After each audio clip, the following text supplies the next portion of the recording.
Hello everyone, Irish Warlock here. Welcome to today's video where we are going through the Dragon Age the Veilguard High-Level Combat parts 1 through 4 plus the blog that accompanied this video or these videos. Technically these were 4 videos put up with the blog and then a 5th video that was a combination of all 4, and it's that 5th combination video we're actually going through. Now, before we get started, there is one thing, a bit of housekeeping to get through first, that this video does contain a spoiler for the game's story. Sort of, technically. It comes up pretty much right here at the start. That's the only really spoiler for the whole video, I think, other than gameplay spoilers, and I don't really consider them spoilers. The spoiler itself, it's more of a confirmation of a fan theory, of an old fan theory. If you've been part of fandom for a while, especially with following the development of Veilguard / Dreadwolf when it was Dreadwolf, this theory isn't going to seem all that new to you. It's going to seem pretty old, pretty common. So I don't really think it's that much of a big spoiler. If you're relatively new to the franchise, or you just don't follow the fan theories as much, and you want to go into the game completely blind, then I'd recommend not watching the actual video itself and not watching my video here, as much as I want you to watch my video. But if you want to go completely blind, I fully understand. I'm going to go through this 10-minute video here. I'll stop it at some points to talk, but for the most part I'll just let it play through, and let's get started.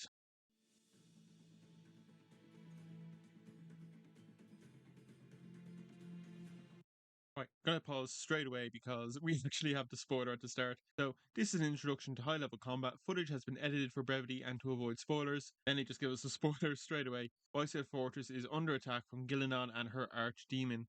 Rook and the Veilguard must stop her. So, the spoiler is that it is Gillenan's archdemon, is not just an archdemon. Been theorized for a long time that the 7 archdemons are linked with the Evanuris, with specific archdemons for specific Evanuris. This full-on confirms that theory. This is mainly also confirmed with the Game Informer article when they said that the Blight and the Evanuris are connected. And it was also very heavily hinted at with the release date trailer that came out quite recently, which I also have a breakdown on if you want to go check that out if you haven't, because I'd really appreciate that as well. Now, back to the video.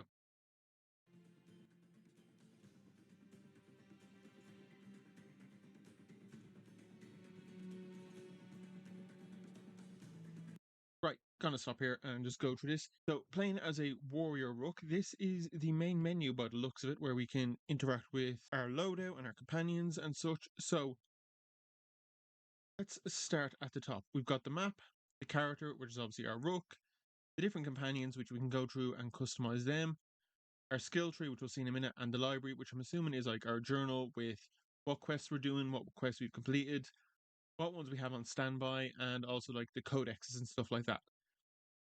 See over here, we're level 30. We know the cap is level 50.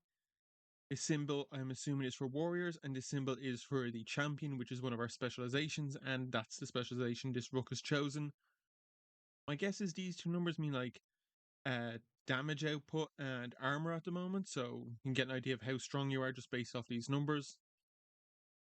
Sword and shield, which is mainly what this Rook plays as. But at the bottom, we've got the secondary weapon of the two-handed weapon, and we know you can seamlessly swap back and forth between the two-handed weapon and the sword and shield weapon, and I imagine that's the same for the rogues and for the mages to swap between their primary weapon and their secondary weapon. Over here, we've got armor and the helmet. We can also see here the helmet has this little slash through it as well, so you can choose whether to have the helmet appearing or whether you can have your face appearing. My always personal one is to have the helmet appear in gameplay, but not have it in cutscenes or dialogue, so I hope that's still an option. Bottom, we've got our accessories, necklace, belt, and the rings. We've got the weird blue dagger over here, which has the runes on it. I'm kind of getting ahead of the video, but I'm just going to go through it all now. Resources for triangle, I imagine this probably brings in like all the different crafting materials we have. Also by triangle and R1 and L1 and all other stuff, we know this is on the PlayStation 5, or at least a PC using a PlayStation 5 controller. And up the top, we've got our gold, and whatever these two are, not a clue. Finally, at the bottom, we have our 3 abilities and our ultimate. And these are obviously just the abilities that are assigned to us. We have much more abilities we can look at, which we'll take a look at in a second. Yeah, we got the diving kick, which is basically, this is Sparta kick. Grappling spear, that was from Dragon Age Inquisition. And a defensive ability that also deals a little bit of damage as you get hit. And then this is the ultimate. It's called Warden's Fire. The ultimates are based off of your specializations, and we know that the specialization champion is actually called Warden Champion, or Grey Warden Champion is its full name, I think. We can see the runes have active abilities, so this one is called Mend. Its active one is lose all rage and heal for an equivalent amount. And passive is plus 10% for incoming healing. I think that's really cool that they've got an active and passive ability. I wonder if like you get some that are just active and they're really good, or you get some that are just passive and really good. Also interesting that the runes aren't assigned to weapons and armor like they were in previous games. They're now their own thing, which I really like. I think it adds a bit more variety to the game. Just a bit of a different ones, like we've got this freeze one here, and also increases the duration stuff, say frozen for all enemies in an area get weakened, so got different stat effects, and give yourself fire damage. Fire damage is always a good one. Right, the skill tree. This is probably the best skill tree I've ever seen in a Dragon Age game. I would say this is the best skill tree I've seen in any game. It's divided into multiple categories to start off with. So you got survival, weapons, and abilities. My guess is survival, weapons, and abilities must obviously be about. I would have originally assumed that abilities meant these were just your active abilities you could use, but we can see in a little bit there are active abilities in the weapons or the survival tier, depending on what that one actually is. So and I'm assuming there's also like passive ones, active ones, and sustained ones like there was in previous games. I also wonder maybe like weapons is based on your class, but maybe survival is like kind of universal. Like a rogue rook and a mage rook and a warrior rook all have the same survival stuff because it's all just about boosting your health and other stuff. But maybe I'm wrong. That's just a guess. Oh, sorry, about to skip on there. We can also see divided in the bottom the three specializations of champion, reaper, and slayer. Now, I wonder here. So these ones are obviously based. Oh no, Jesus. These ones are obviously based off abilities, survival, and weapons. I wonder if these ones here are also still based off of the specialization. But then why do you have separate ones here? Also, you're going through them here and here. So I wonder if like if I'm playing a warrior, can I take some champion abilities from here and some slayer abilities from here? But when I get to here, I have to like commit to being a champion or commit to being a slayer or a reaper. Maybe I don't know. Maybe like these gaps and this like section here, maybe it doesn't mean anything. Maybe that's like still part of the survival or the weapons one, or kind of like a combination between survival and weapons. I don't know. Each combat class has an array of specializations to choose from. Yeah, we see that.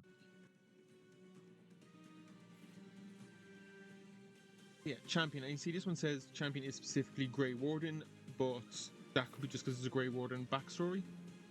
So, heavy weapon mastery, you get bonuses while wearing heavy armor and heavy helmets.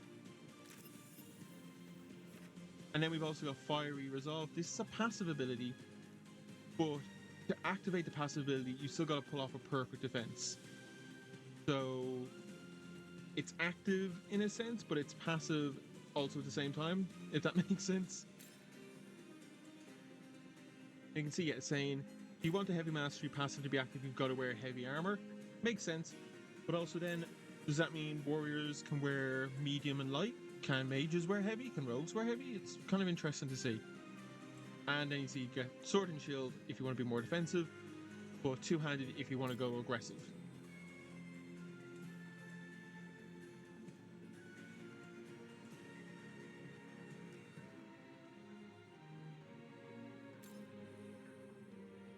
Each thing obviously gives off its main attack or main boosts, but that's the same with your accessories. But also at the bottom, it's got that little bit of lore at the bottom, which I really like, that each item just has a little bit of a story behind it.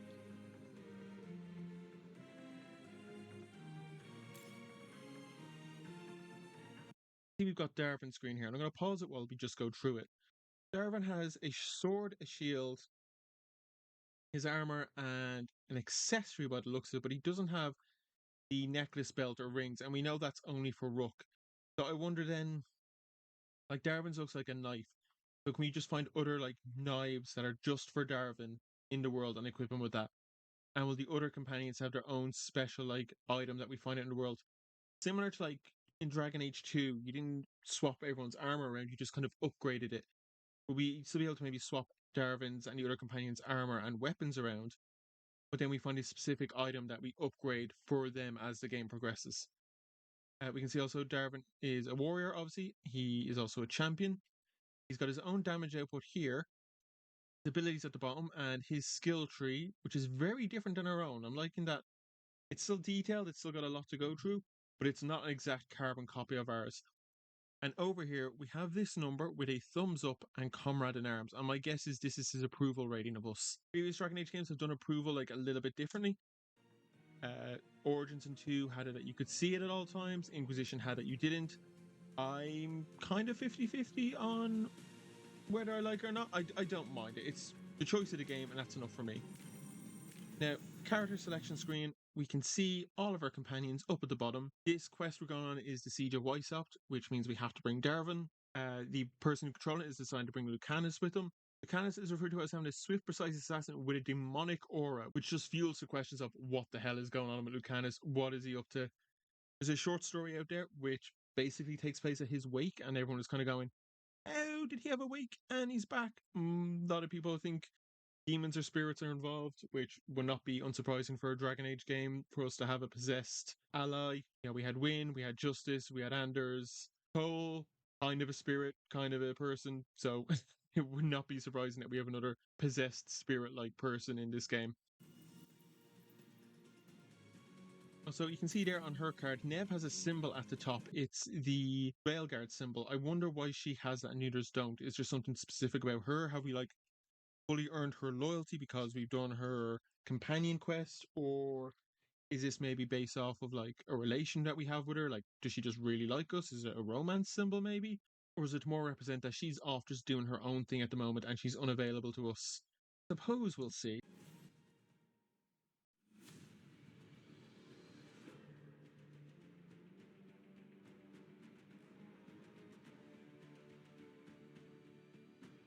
So yeah, the Darkspawn are following Gillenon's orders. And here we have her archdemon, and it looks hella cool. And also, just gonna go back for a second. Weishaupt looks so freaking cool. Like, since we heard about it in Origins and getting a bit more in 2 and Inquisition and then seeing it properly in Last Flight, I've just wanted to visit Weishaupt in a game for so long, and I'm so happy we're finally going there.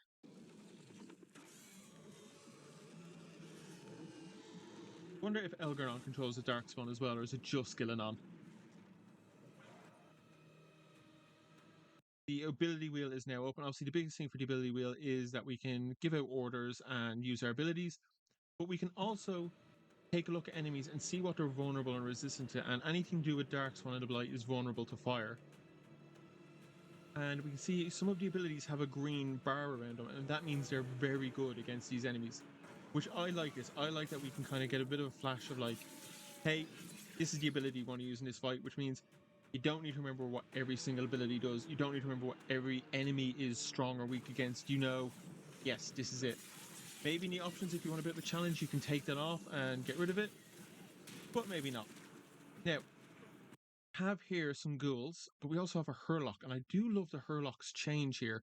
This is a Hurlock spiker to be specific, which means it's throwing these spikes it's pulling out of its back. But in previous games, Hurlocks were just like standard humanoid guys in armor with swords and shields. But I've said in previous videos, and I'm saying it again here, I love the redesign for the Darkspawn so much. They look more monstrous. They more look like horrific apocalypse-bringing creatures, which is what they're meant to be. I did like that the Darkspawn had a bit of a societal structure and culture that you see in the other games, but I do much prefer this more monstrous, horrific look.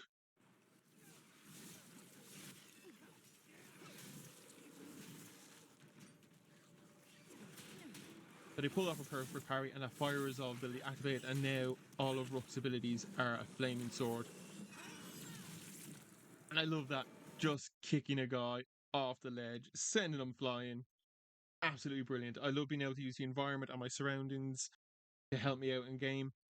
Always find it really infuriating, like, as well, if there's a ledge like that is there with no like physical barrier around it, but the game's putting an invisible barrier so you can't do anything. Makes no sense when that happens. So I'm glad in Veilguard we can just throw our enemies off ledges, especially just to get rid of those horrible high-powered enemies straight away. And here we've got the warrior range attack, which is chucking your shield, Captain Theta style. Doing a potion, a bit quick heal, and then green vase, smash it open, and you replenish your potions.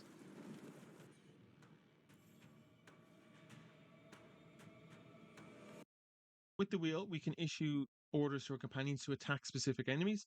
So you can see here, Lucanus will attack a specific enemy, and there we know which one he's going after. But we can also tell them for both of our guys to attack a specific enemy together, which I really, really like. I think that's very handy. Just give it one click button, both of you go attack this guy. You'll see there, so some enemies have a yellow bar, which indicates armor. We'll know from the blog, and we'll see that in a minute, that you need to use a heavy attack to bring down armor, which makes a lot of sense. And then we can also see an icon here of where our companions are, so they're not getting lost to us in the thick of combat here. And using the Spectral Bulwark ability when you're surrounded, reduce the damage you take and deal out a little bit of damage as you get hit, which is helpful. And this game comes with a stagger feature. I'm liking all these additional features of like a actual specific block ability, a parry ability, a stagger, and a finisher. Very God of War style of the last two God of War games, and I love those games so much, so this is not a bad addition for me.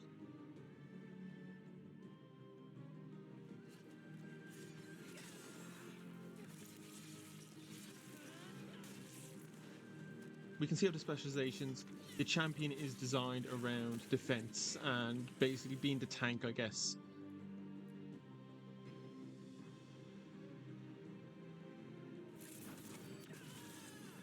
Rook's cool. Stomp, so yeah, we can see the kick ability got taken out and a stomp got put in. So as long as you're not in combat, you can take out your abilities and swap in a new one that you prefer. Now, Lucanus is using Adrenaline Rush here. I'm going to pause this so I don't get too far ahead. And it says, one example of a buff is Lucanus' Adrenaline Rush ability, which enhances Rook's damage stats. I just wonder, is that Rook only, or is that the party? Is it just a typo for this, or they just decide to describe it as Rook, but in-game, will Darvin or Harding, whoever we have with Lucanus, will they also get a buff as well?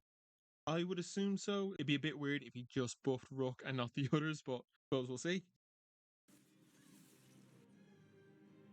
Okay, I'm gonna go back and look at that other Darkspawn. So Greater Hurlock Blighter. So this guy's obviously throwing these pustules that act like landmines, which is really, really cool. I'm loving the variety, not just like in Darkspawn themselves, but obviously in the different Hurlocks and maybe hopefully the different Genlocks and Shrieks that we'll see. And Ogres, fingers crossed, we know we're seeing Ogres, we've seen them, but I hope we still get Genlocks and Shrieks in it as well. But I like it because in past ones it was just like you have a Hurlock and you have a Hurlock Alpha, and that's kind of it. Or maybe like if you want to go all the way back to Origins, like a Hurlock Emissary. I'm liking that we've got different versions of them as well. We saw some other Hurlocks just in the last scene as well, running around with axes. They were just called regular Hurlocks or regular Greater Hurlocks. So I wonder if these are maybe like on the stronger end of things, and there might be just like regular Hurlocks and regular Hurlock Spikers and regular Hurlock Blighters who are just on the weaker side of things.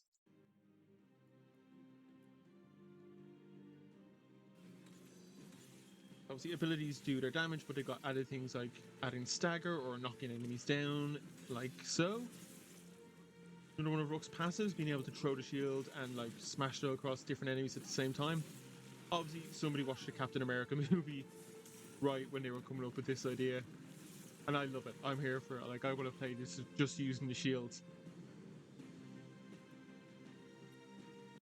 One of Lucanus' abilities is Abominate, which is an interesting name. It deals high barrier damage and applies knockdown to enemies in an area. Okay, that's fine, that's cool. Why the hell is it called Abominate, though? Reminds me way too much of Abomination. And that just makes me think that, yeah, Lucanus is possessed by a spirit or a demon or something in between, and see how things go, I guess.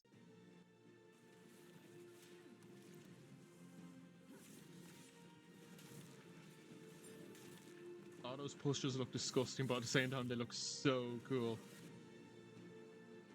And now Darvin has his ability, Death from Above, to summon Asan in to deal a little bit of damage to these guys.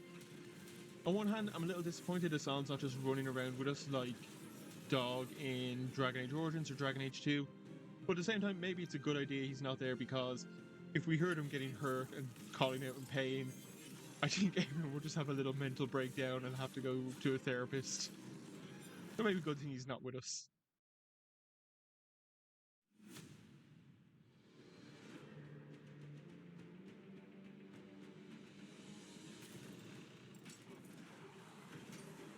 now we're seeing how primers, detonators, and combos work, and I love how it's looking in this game.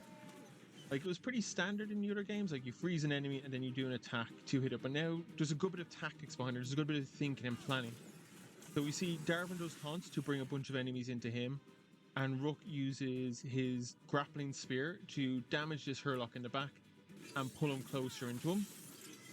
Or into her, I should say, sorry, female Rook. Does a bit of a look around and then activates the rune Crystallize and freezes everyone in an area, and then swaps over to Lucanus to do Eviscerate. Now, kind of annoying that we've got half the screen cut out here, but obviously it's just the way it was recorded. But it seems Eviscerate at half health or less, bonus damage, increasing effectiveness the closer it is to death. It's not to do with enemies who have a lot of health, but it's to get rid of a bunch of weak enemies, just clear the field. Obviously, I imagine because all these guys are frozen, they're going to take more damage from this attack, which just looks so cool. And then easier for everyone just to run in and start wailing on them when they're a bit weaker. But we can see now Rook using an ultimate attack they get for being a champion. Each specialization has its own one. And just big AoE attack plus some explosions. And a seamless cut to another battle. I really love the combat here. It's fast, it's fluid. I think my issue with combat in previous Dragon Age games, while I've enjoyed them all, Origins 2 and Inquisition, they just feel a bit static. You know, if you're ranged, you kind of just stand there, throw your attacks, and you only move if you're about to get hit by someone with melee. And melee ones, you kind of just go up and stand in a spot and keep hitting each other until either you or your enemy goes down.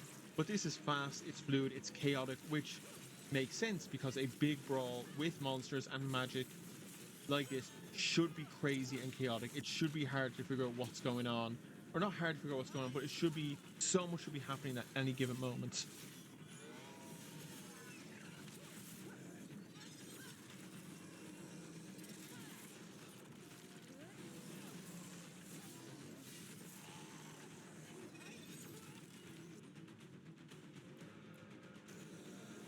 Now, my guess for the interface here, which we haven't really seen a lot of, but we've got the abilities here, which you know when an ability is about to be used, you'll see they kind of enlarge, see square to use different ones. My guess is you hold a certain button down, and then you get to click a button that activates the ability. So my guess would be for a PlayStation, you'd hold like L2 down, you press square, circle, or X to use your abilities, and triangle to use your runes. You can see you've got the D-pad arrows, right to heal, down, I imagine, swaps your weapons, and left on the arrows is to swap your runes around.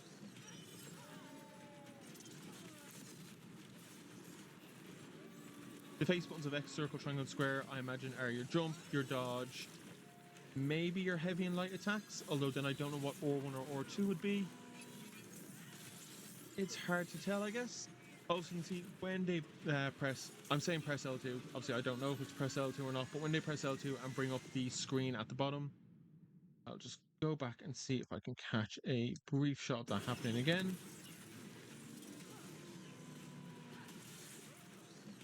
Yeah, you can see when that pops up, so triangle for rune, square X, circle for abilities, but then you can do R1 and the arrows, or R2 and the arrows to use your different companions. Obviously, that means then during that time, you're probably not going to be able to use basic attacks when you've got this brought up. You're not going to be able to heal and swap your weapons. But I love this video. I love this combat so much. It's so good. Hopefully, we see a bit more of an in-depth high-level rogue and mage look. Actually, I believe we will, because I have read the blog, and the blog does say we'll see more of the other classes later on. Yeah, I will lose myself in this combat. Like, I love the Dragon Age games, but the combat is not my favorite part. It's obviously the story and characters and lore, but my god, do I love the combat in this. But let's go over and take a look at that blog. Journal 6, Lethality and Leveling, an insight into Rook's warrior combat. So this is mainly just focused on the warrior. Hello everyone. Since our summer reveal in June, Jesus, June, start of June, and we're pretty much at the start of September, we've been reading all the great excitement of the game and listening closely to what you'd like to see next.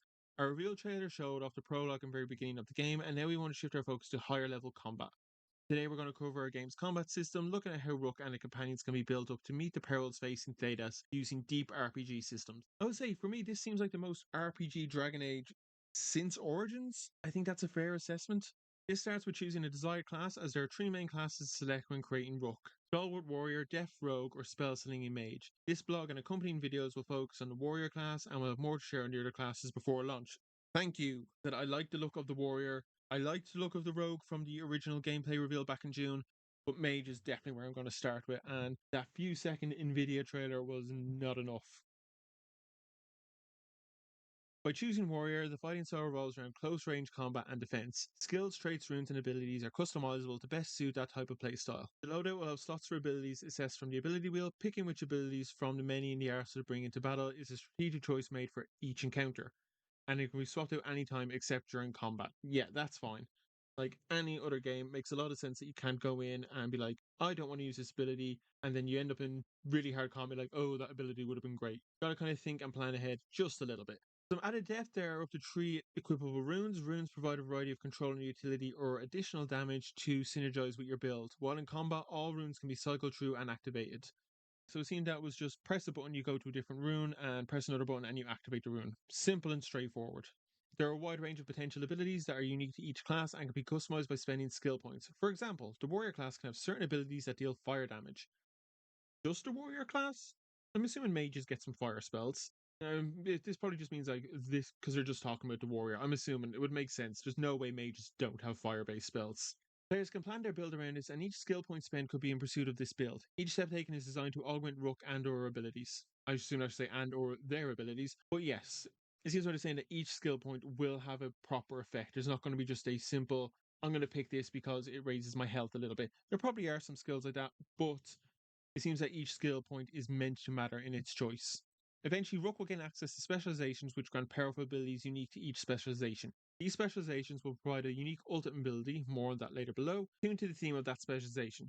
So, a warrior specializing as a Grey Warden champion, so that's where it says Grey Warden champion, not in the game, will gain access to the devastating incendiary Warden's Fire that launches a flurry of searing strikes that ignite foes like tinder. Yeah, maybe it is actually a Grey Warden style specialization, which would make sense why Darvin also has it. This is the best specialization area for defeating Darkspawn, an enemy that many Dragon Age fans know well. Check out all the specializations below. Minor gameplay spoilers, that's okay. And we'll have a separate spotlight on progression later as well.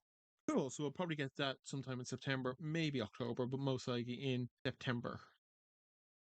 Warrior Rook specializations. Reaper, become Knight's Blade, steal life and risk death to gain incredible unnatural abilities. Slayer, leap into the fray, wield massive punishing weapons while rushing enemies to deal devastating blows. Champion, beat a shield, shrug off damage while summoning righteous fire down on enemies. So, Reaper to me seems like you need to maybe expend health to use the abilities. You're going to be dancing on the edge of death, if that makes sense. You're going to spend some health to do a cool attack, deal damage, and if you're lucky, gain some health back from your enemies. Slayer seems to be the damage output one. It's just all about dealing as much damage as possible, while Champion seems to be your tank-based specialization. But I really like the look of the Champion one there. I'm not usually a tank player when it comes to fighters, or warriors, I should say, but I really like the look of Champion there. But then again, I haven't seen what Reaper or Slayer looks like, so we have to see what they look like. Rogue Rook specializations. Duelist, draw your seal, parry and dodge past enemies to gain strength with every strike. Okay. Saboteur, set the stage, deploy explosives and turrets that devastate enemies and pick them off with arrows. Okay. Veil Ranger, hunt the enemy, snipe enemies from afar using artifacts that charge arrows with dangerous, powerful magic. So it seems that Veil Ranger is probably based off a range playset, while Saboteur is maybe a bit of a mixed one, and Duelist is your up close and personal one. Interesting that it says turrets. I wonder what Dragon Age turrets look like. That's kind of weird, but I'm here for it. I'm totally here for it. Saboteur wasn't my favorite from Dragon Age Inquisition. I didn't really use it for myself, but maybe it's good here. I suppose we'll see. Duelist, all the way from Dragon Age Origins. Interesting to see it come back. And then we have Mage, so Deathcaller, embrace the dark, drain life from enemies and cast spells that writhe into the essence of death itself. So I guess that's maybe your Necromancer style one, and that's going to be Emmerich by the sounds of it. Evoker, call the void, freeze enemies in their tracks and summon the deepest cold to tear them apart. That is obviously Nev, because we know she is really heavy on the ice spells. So I wonder, do you have to become an evoker to use ice magic, or is it like the high tier ice magic is from the evokers? And then Spellblade, beat a storm, channel potent spells for close quarters combat infused with lightning's wrath.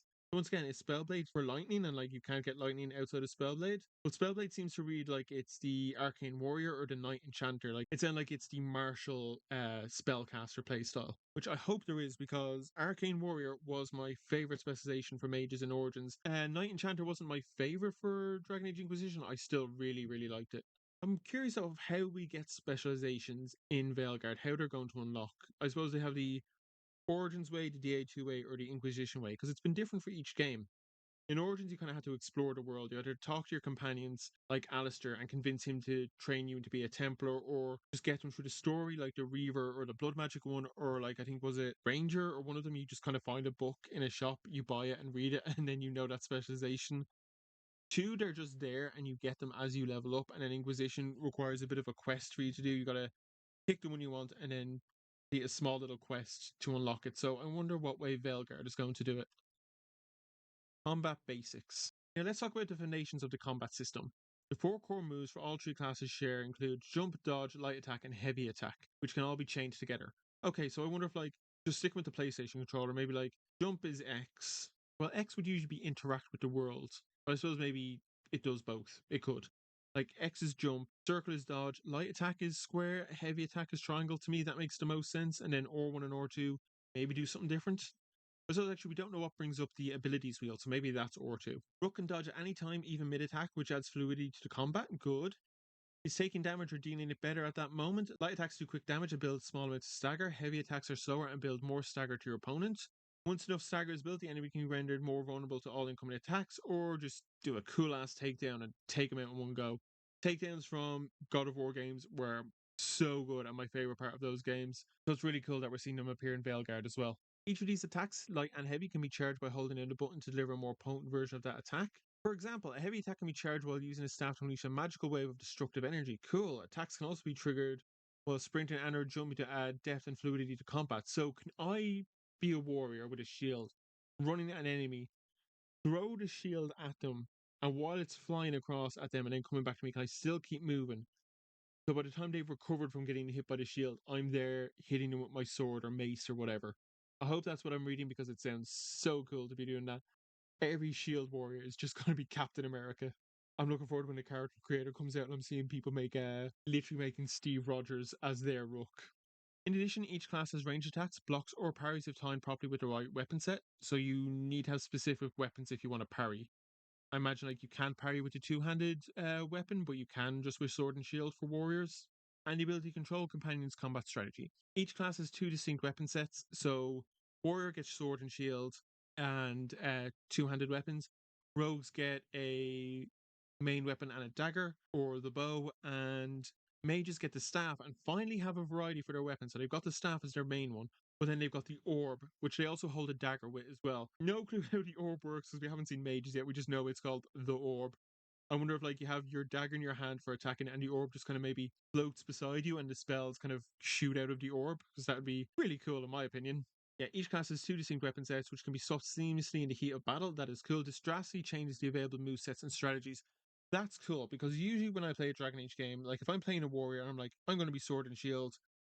Like that's it. I never bothered to learn the two-handed abilities, and I never bothered to change my character during the game. And that's the same with the companions as well. Which by that Darvin picture, I didn't point it out. Just got sword and shield, so I guess the companions are locked into what weapon style they have, which is totally fine by me. But this is cool, showing that we can swap between the 2 weapon sets during the middle of combat, because maybe then I'll actually like do a bit of mixing up in middle of game, like mainly being sword and shield for my warrior, but having the two-handed one there just for when I need it. Heavy attacks remove the armor barrier faster, that's the yellow bar, and range attacks remove the shield barrier faster, that's the blue bar. And I imagine we'll mainly only see the shield on mages or enemies that are being supported by mages.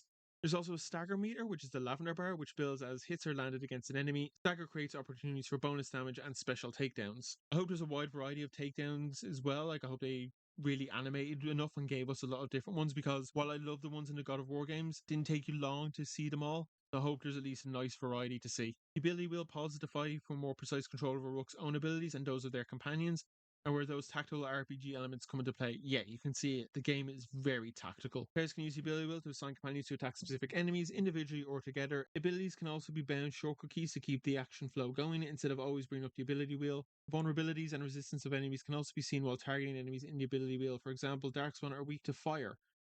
So I wonder now, if we see Darkspawn for the first time in the game and I bring up the ability wheel, will I see that vulnerability and resistance straight away? Or maybe do I have to kill them first and unlock it as a codex?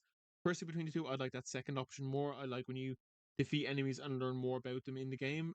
It makes more sense, but if it's either or, I'm not going to mind too much. Buffs, debuffs, and crowd control. Some abilities apply buffs or debuffs to help you in a fight. For example, Darvin has a heroic strike ability, which applies the overwhelmed debuff to enemies. This will increase the enemy's stagger and make it easier for Rook to perform a takedown. Also, good way to see just the way the characters work and interact with each other as well. Not just in a way of combining abilities with each other, but just how they're able to boost and help each other, like being able to push Rook closer to getting a takedown. There are also area of effect abilities to help the party defeat large groups of enemies. Controlling the field of battle is a key consideration in Dragon Age the Veilguard. Players will need to consider which buffs/debuffs or crowd control abilities will work best for each situation. Abilities require class resources, mana, momentum, and rage to be able to use. So I guess rage is stamina for warriors and momentum is stamina for rogues. Makes a lot of sense. Each class primarily builds up their class resource by dealing damage with basic attacks. In addition, each class has a secondary way to build up class resources. Warriors build rage by taking and dealing damage, rogues build momentum by dodging attacks and parrying successfully, and mages regain mana passively over time. That's really cool that they each have their own way of building it back quicker, and it's specifically based around that playstyle. Like warriors should be in the thick, getting hit and dealing damage, while rogues should be actually avoiding the enemies and only going in when they specifically need to. So you can't really play the warrior like the rogue, like just running around and not getting into fights, because then your rage won't build up and you won't be able to use your abilities. And yet mages just getting it back passively over time makes a lot of sense. Warriors who go into battle with sword and shield build will have access to the shield throw volley. By landing a heavy attack on a shield throw return, the shield will ricochet, taking out multiple enemies. Nice. Yeah, as I said, they just watched a lot of Captain America movies. This sequence can repeat up to 3 times, causing a devastating ring of damage around Rook. This attack works well against swarms as well as distant adversaries. Other ways to manage distant enemies lean into companion abilities such as Darvin's Death from Above to send Asan, his griffin, to attack enemies. Warriors also have the grappling spear ability to pull enemies closer for an easy victory, just like an Inquisition. With these tools, attacks can be chosen based on the enemy type and the situation to dispatch foes in the most optimal way, especially on higher difficulties. Premiers, detonators, and ultimates. Many abilities include some type of coordinate effect and serve as either as a primer or a detonator that can result in a devastating combo attack when properly executed with the companions. These ability combos can be set up in the ability wheel. Finally, have your most powerful attacks, Rook's ultimate ability, or Rook's class ultimate ability, I should say. So I imagine it's just for Rook, like Darvin or Ash or Harding don't get their own ultimate, like the way the companions did in Inquisition. Doing damage to enemies increases your ultimate meter, and your ultimate meter won't fully fill during smaller skirmishes because they are designed to decimate a significant swath of the battlefield or toughest bosses. Okay, so if I get into a quick scrap with just like a couple of enemies and I take them out and I build up my stagger meter, does that mean when it ends my stagger meter starts to drain or disappears fully? Can it carry over from combat to combat, or is it just in each combat? Suppose we'll see. All these options combined together create a rich combat experience that is highly customizable. The entire skill tree is also fully refundable and skill points can be redistributed. Cool, so if you don't like your Rook late in game, you don't have to worry, you can just change it all around. I wonder though, does that cost anything like money, or do you need to find a specific item? Hopefully there is some sort of cost behind it. I don't mind having the ability to like refund and distribute my skill points again, but I do think there should be a cost behind it. I encourage you to try out multiple builds, use different abilities for each mission, and change up your companions you bring into battle. These videos have highlighted several ways in which players can achieve strategic combat in Dragon Age the Veilguard. We put them all together in case, okay, yeah, that's just the full video we just watched there. This video is not public on the YouTube channel, so if you want to watch it, you got to come here to the blog. I've linked the blog down in the description below, and then you can click on the video here and watch it. The videos above at the top then are just the different parts broken down if you only want to watch specific parts, but the full video is only 10 minutes, so I'd recommend jumping in and watching it. Right, what's happening next? So next week, August 26th, that could be today, depending on how long it takes me to edit and upload the video. But we have Companions Week, where we're getting a better look at all our companions.